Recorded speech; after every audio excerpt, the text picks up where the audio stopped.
próximo convidado não precisa de apresentação, né, pessoal? Bem, deixaram o pior orador para o final.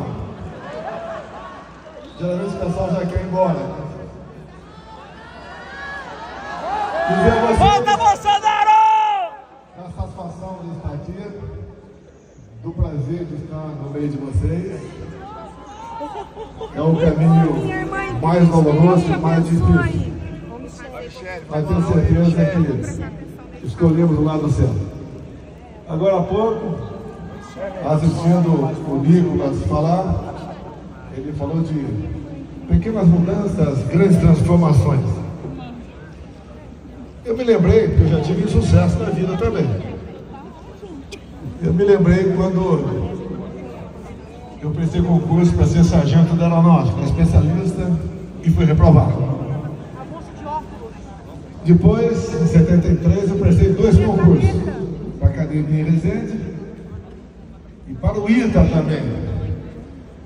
E no ITA, ô Tarcísio, você que passou no IME, eu fui um desastre em física. Se esperasse mais um ano, talvez fosse aprovado. Mas por coincidência, ô Nicolas, se eu tivesse sido aprovado para o ITA, eu poderia estar em Alcântara, naquele acidente, onde 21 pessoas morreram. Poderia estar lá. Então, às vezes, o insucesso pode ser que realmente livre de alguma coisa. E a idade é uma grande coisa para nós. Ela nos faz calo, nos faz às vezes contar até 3 antes de responder, e nos faz um pouco melhor.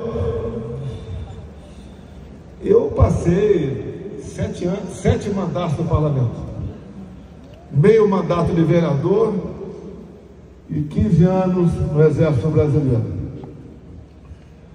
E eu resolvi, como o vídeo de agora há pouco, em 2014, para ser preciso, novembro de 2014, dizer que seria candidato a presidente e que chegaria à presidência da República. Quem ia acreditar nisso? A minha esposa falou que eu andava pelo Brasil e ela duvidava. O tempo foi passando. Eu lembro de uma passagem que me marcou muito em Manacapuru, coração do Amazonas. Eu chegando, Tarcísio, no porto, sozinho, umas 200 pessoas lá, e eu pensando, o que eu estou fazendo aqui? E a galera, o que esse maluco está fazendo aqui? Mas começamos a falar em algumas passagens bíblicas, que eu considero a Bíblia como uma caixa de ferramenta no ser humano. Começamos a falar a verdade, João 8,32. E uma outra coisa também que nos marcou muito, e durante o mandato, foi outra passagem: por falta de conhecimento, meu povo pereceu. Quanta gente briga por algo sem saber, não tendo conhecimento, e depois vê que está errado. Falei um tempo atrás, né? A Amazônia sempre foi cobiçada antes de 1500. Coisa de maluco, né? Antes de 1500. Na verdade, em 1494, com o Tratado de Tordesilhas, deixa pra lá. Depois, eu lembro de uma passagem que marcou minha vida, 1970. Eu estava em Eldorado Paulista, morava lá, quando o Lamarca passou por lá.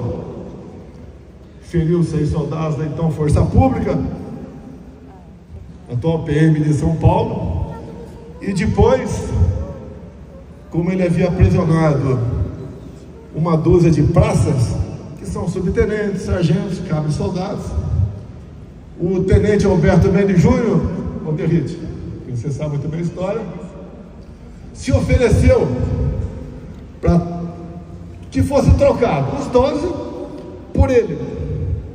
E ele então fez esse gesto heróico e 1 ou 2 dias depois foi executado pela turma do Lamarca. Mas uma coisa, com toda certeza, o tenente não sabia. Está aqui o Salles também, que conhece bem a história, porque ele já agiu no Vale do Ribeira antes de ser deputado federal. Que naquela época imperava ali o mini manual de guerrilha de Marighella, que é o herói da esquerda, e lá está escrito que eles não matavam praças, apenas oficiais. Talvez se o tenente tivesse sabendo disso, mas é muito difícil julgar por um momento, talvez ele esperasse um pouco mais para negociar a sua troca por aqueles teus colegas. E ali eu conheci o Exército Brasileiro, e ali eu conheci a minha vida, e a gente vai aprendendo. Que coincidência, né? Acho que o Eldorado Paulista hoje deve ter talvez 3.000 habitantes na área urbana, mas é a vida da gente. Entrei no Exército, fiz academia, teria muito o que falar, obviamente. Depois de 6 mandatos, quis disputar a presidência em 2014, não foi possível. Paciência, chega a hora certa. Acabou acontecendo em 2018. Quem não era? Ele não era ninguém, tinha partido, era um deputado encrenqueiro, criador de caso, bem casado, obviamente, né? Ih, cadê? Ficou frio. Teve no meio do caminho a facada. Imagine se a facada tivesse tido sucesso. Como Zé Disseu disse em vídeo, tivemos o insucesso da facada. Ele disse. Imagine se esse cara que está na economia agora fosse presidente. As coisas acontecem. Vamos lá, vem a eleição. Eu teria uma história fantástica para contar para vocês, bem levar 1 hora. E eu gostaria de um dia, né, pela grande rede de televisão, ao vivo, falar algumas horas com eles, para nós mostrarmos o que é o Brasil. A gente tem informação, a gente passa por lá. A vida nos fornece uma história. Chegamos. E daí eu cheguei e só tinha o Paulo Guedes. Montar o ministério não é convidar quem é competente. A pessoa que é competente é aceitar ser ministro. E fomos montando o ministério. Está aqui o Salles. Quando me mostraram a foto dele com aquele óculos, né, de playboy, eu falei, não, esse cara não está com nada, não vai dar certo. Pode ter certeza, pela sua coragem, pela sua dedicação, eu duvido que tenha tido outro ministro do meio ambiente como ele. Uhul! O Tarcísio também foi a 5ª pessoa que me apresentaram. Olhei para a cara do Tarcísio, aquela cara de brabo, né? Cara de poucos amigos. E eu não conhecia o Tarcísio.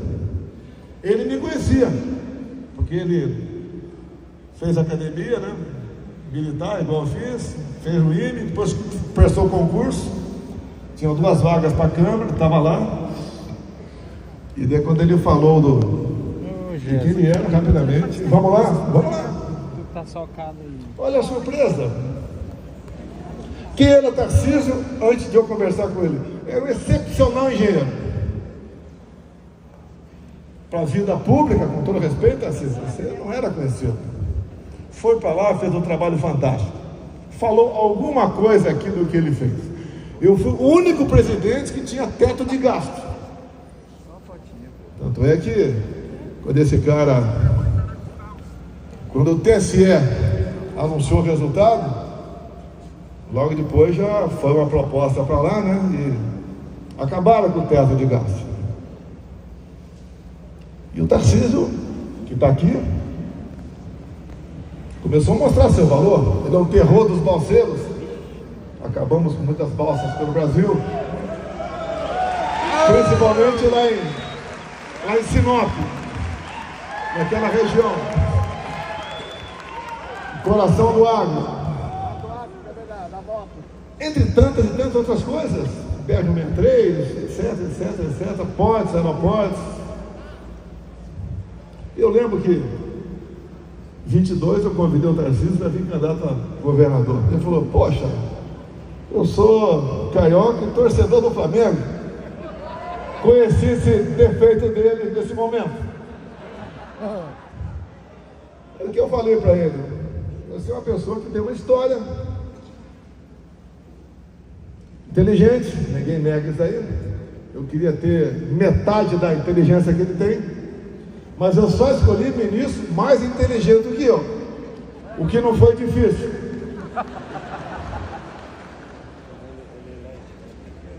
E ele está aí. Eu não posso me alongar muito. Tem aqui também o Jorge Seif. Quem me apresentou o Jorge Seif foi o pai dele.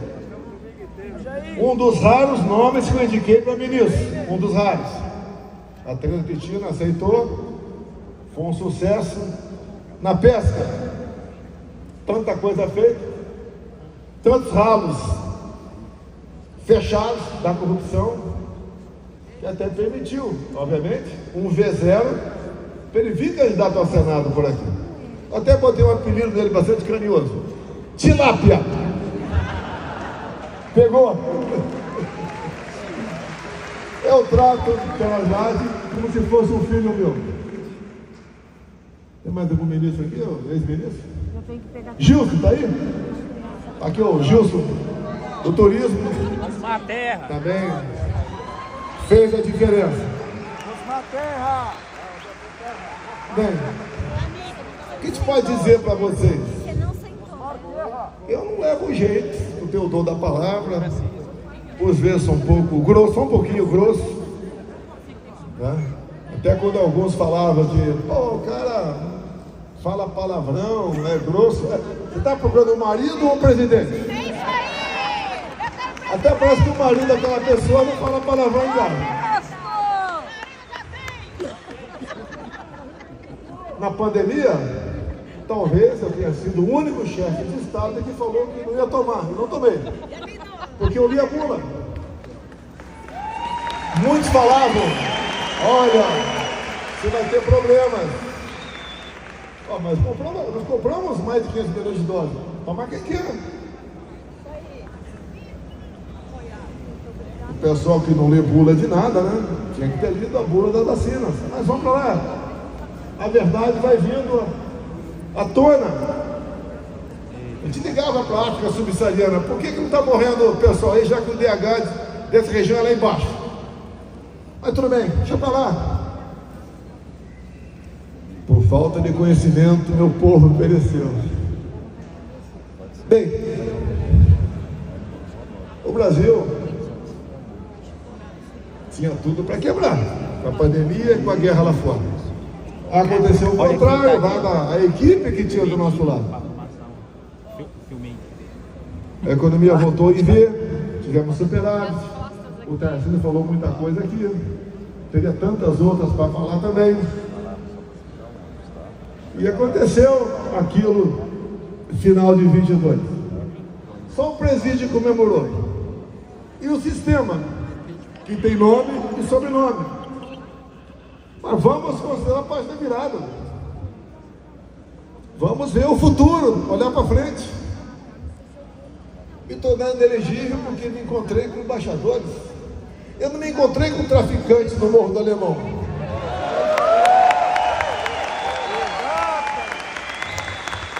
A segunda inelegibilidade, porque no 7 de setembro eu botei do meu lado um empresário que é orgulho do Brasil, é orgulho de Santa Catarina, que usava um paletó verde e amarelo. Então, porque eu botei esse empresário do meu lado, inelegível, eu não botei do meu lado a dama do tráfico. Mas vamos lá. A gente acredita em transformações, em mudanças. Eles sabem onde está o erro. Eles sabem quem não quer o bem do Brasil. E vocês também sabem. Tentaram por várias vezes nos censurar. Isso daqui representa a liberdade para nós. Quem fez minha campanha em 18 foi meu filho Carlos Bolsonaro, com o telefone na mão.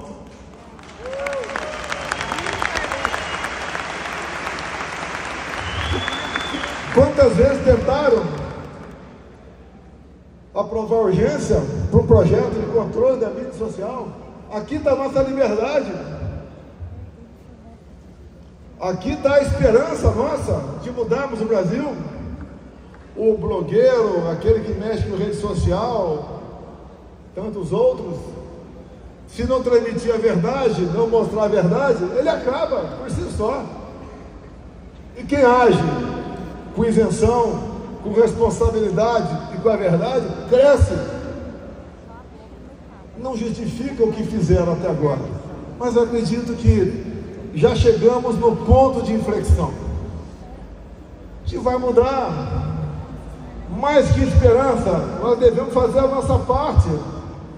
Não é fácil você lutar contra um sistema. Olha só, aqui do lado, mais para cima um pouquinho, São Paulo. Quando nós assumimos, os portos eram de responsabilidade do Tarcísio. Lá dava prejuízo de 500 milhões por ano. 22 passou a dar lucro de 500 milhões. Para onde ia esse 1 bilhão só no Porto de Santos? Itaipu Binacional. Nós só conhecíamos essa empresa, que é binacional, por gerar energia. Quando assumimos, vimos muita coisa errada lá. Mas por que era cobiçado Itaipu Binacional e ainda é cobiçado? Porque é uma estatal que não é auditada pelo TCU, então você pode meter a mão até o sovaco que não tem problema. Ao longo de 4 anos, além de gerar energia, além de diminuir o valor da tarifa em dólar, fizemos a segunda ponte com o Paraguai, vão de 400 metros, não é uma pinguela. Alongamos em 600 metros o aeroporto de Foz do Iguaçu, asfaltamos a Transboiadeira, atendemos mais de 50 municípios com pequenas obras. O Jorge Seif faltou só um passo para nós começarmos a praticar piscicultura naquele lago, que tínhamos como projeção aumentar em 20% o volume de pescado no Brasil. Esse país ninguém pode passar fome. Tem meios. E assim vai citando cada ministério, como o Rogério Marinho, que levou água para o Nordeste, como a Tereza Cristina, que abriu mercado para o agro, para o mundo todo. Como nós fomos na iminência de uma guerra, conversar com o presidente Putin, ia faltar fertilizante para o Brasil, negociamos diesel, ele queria comprar ovos da gente. Falei para a Tereza, se abrir o mercado agora, vai o ovo custar de R$1 para R$2 a unidade no Brasil. Espera um pouquinho mais. Apesar de produzirmos, e não é chute como aquele cara, né? 1.700 ovos por segundo, não é o suficiente para atendermos o mercado lá de fora. Todos tiveram lucro no meu governo, apesar da pandemia, apesar da guerra. A gente lamenta as mortes. Vocês lembram do fica em casa, a economia te vê depois? De fome também se morre. Vocês lembram da competência do Pedro da Caixa, junto com outros ministros, para em menos de 30 dias pagar auxílio emergencial para 68 milhões de pessoas? Gastavam por mês 50 bilhões de reais. Rio Grande do Sul aqui, a população equivale a 5% do total do Brasil. Então, se gastássemos hoje em dia 5% do que gastamos por ocasião da pandemia, em poucos anos o Rio Grande do Sul voltaria à normalidade. Mas se faz exatamente o contrário. Eu costumo dizer, né? Aqui eu poderia falar o nome de vocês também, de vários ministros. No atual governo, é difícil quem saiba o nome de 3 ministros. Ou porque não tem competência, ou porque o currículo de malfeitos é muito grande. Como não se sabe uma só proposta positiva do atual governo, só poder pelo poder. É aquela tentativa de vamos ficar o máximo aqui e explorar o máximo. E ouso dizer que a política econômica do atual governo é nota 10 para os propósitos que a esquerda se propõe: empobrecer a todos e dominá-los. Nós, mais que esperança, eu fico orgulhoso de estar aqui. Imaginem vocês se no dia 30 de dezembro